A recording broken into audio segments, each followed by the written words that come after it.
The TOEIC speaking test evaluates how effectively test takers can communicate in English in social and occupational situations. Imagine that you memorized a single answer that you were going to give to every question anyone might ask you in a social situation, and then you went to a dinner party. If you gave the same answer to everyone who asked you a question all evening, how often would the interaction be effective? Not very often.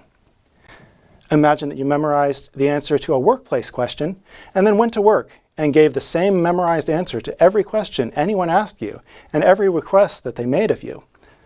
How often would that result in an effective interaction? Not very often. The TOEIC speaking test is not just evaluating your ability to produce words and sentences in English, but also your ability to use English in specific interactions or tasks.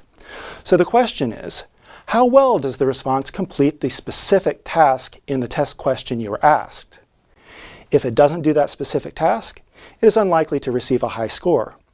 Just like providing memorized answers at that imagined dinner party and day at work, providing memorized answers on the TOEIC speaking test is unlikely to be effective.